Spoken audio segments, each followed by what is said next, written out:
Today we're going to be looking at an old intercom system. The patent date on the mouthpiece is from 1914. I've been told this probably came out of the Bethlehem Steel plant around Buffalo, New York, so this thing could be around 100 years old or so. Here's a look around the back. You can see all the electrical components are actually mounted to a piece of wood. I'm interested in trying to get the bell to work, so I brought down my power supply, and I'm just going to look for the two connections to get that hammer to vibrate between those coils and hopefully get the bell ringing. Here I'm coming in trying to figure out where the two contacts would be. Okay, I think I found the two contact points, and I turned this audio way down in the mix because it just gets picked up as a loud vibration. But it does work.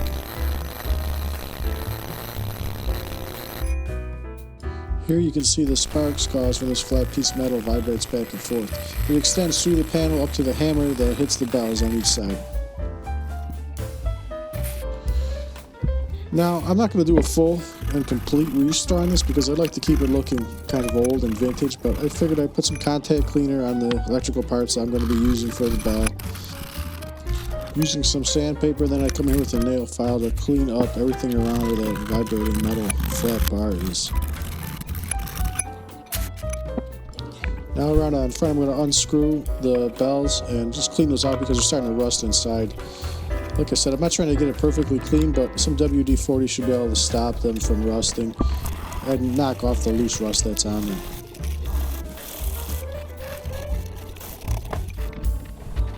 Now I'm going to reassemble the bells. I'm going to prop it up on these 2x4s and see if the sound's any better. I think it does.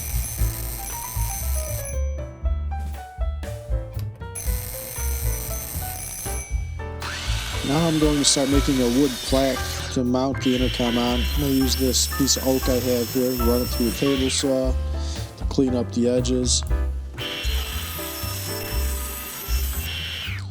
I'm actually going to need two pieces to double up on the thickness due to the electronics mounted behind the metal plate of the intercom. Here I'm drilling out 4 holes so I can insert my scroll saw blade and cut out the inside so I can drop this whole thing in there. Here I am over at the scroll saw. I'm not really good with this saw. It was really drifting when I was ripping through it. The cross-cut part was able to go through straight, but as soon as I turn this corner and come through, the blade starts drifting all over the place, following the grain. The good part is that cut doesn't need to be straight. It's going to be completely hidden by the metal plate of the intercom, so you're never going to see that. Here I am gluing together the two pieces for the double thickness. Bunch of clamps.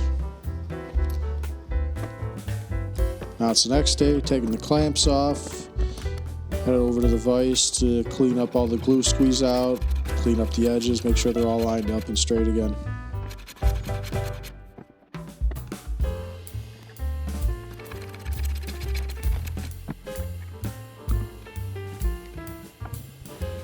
Headed over to the 12-inch disc sander to clean up the end grain. I didn't even want to try to plane that by hand.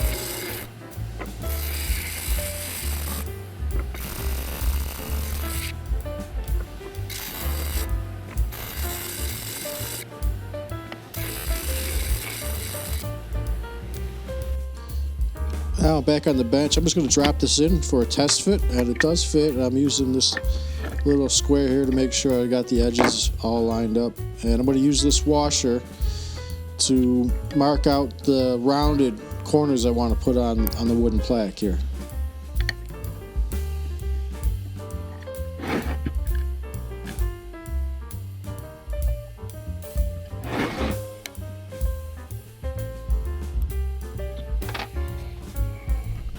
Then I'll head back over to the disc sander, and it makes light work of, what was that, 2 inches of oak. It sands that real quick, puts a rounded edge on there, rounded corner I mean. Now I'm over at the drill press with a Fastener bit, making a hole where the button is going to be that'll activate the bell sound.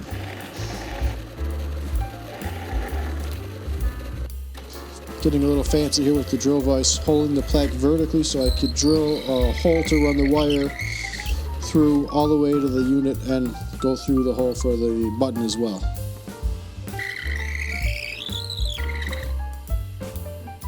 Here's a little demonstration because I was explaining it poorly. As you can see, the pencil is going to pass through the buttonhole all the way into the square spot for the intercom. Over to the router to put a rounded edge all around the perimeter of the plaque here.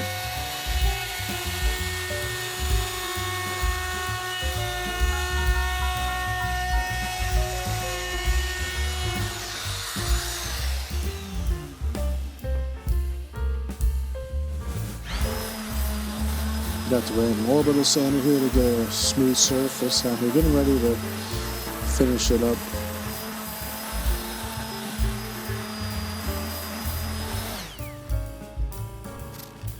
Some of the details from the router needed to be hand sanded.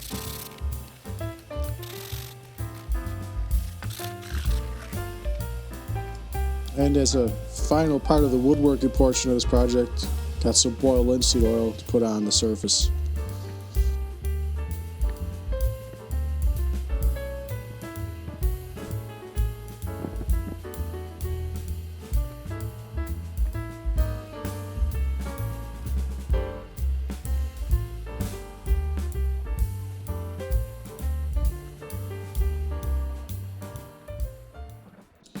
And now on to the electrical part of the project. I figured out with the power supply I need 12 volts and it pulls around 0.2 amps, so I'm just searching through my supply of power bricks until I find something I can use here. That'll work.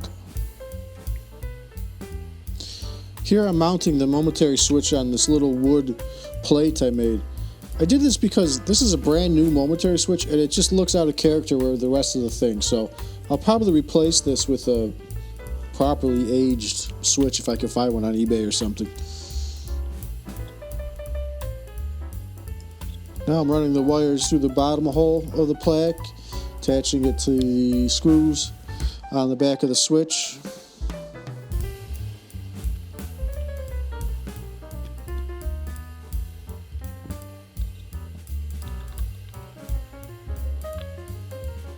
Now I'm going through my organizer of heat shrink tubing. Probably unnecessary, but I got the stuff, so why not use it?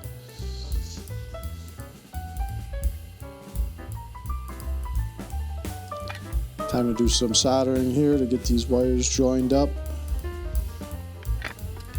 And over to the heat gun to melt the heat shrink tubing. Now for the last bit of soldering, I have the flux pen out because soldering these old dirty parts could be tricky, but the flux helps the solder flow and the wires did get attached.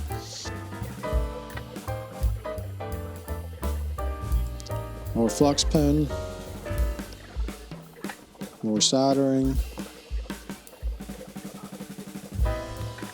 Now to test my connections and the switch. Looks like it's working. Some final assembly here, screwing down the switch plate, which is oak, it matches the rest of the wood, and that way I can drill a bigger hole for a different switch if I need to. Screwing down the intercom. One last thing I wanted to do was reattach this wire that was disconnected from the mouthpiece. I'm just using super glue. I'm not making the electrical connection. This is just more cosmetic, so it's not just hanging freely there. And here it is, all finished. It was a quick project, and it looks cool hanging on the wall. And the buzzer works. Or is it a bell? I'm still not quite sure.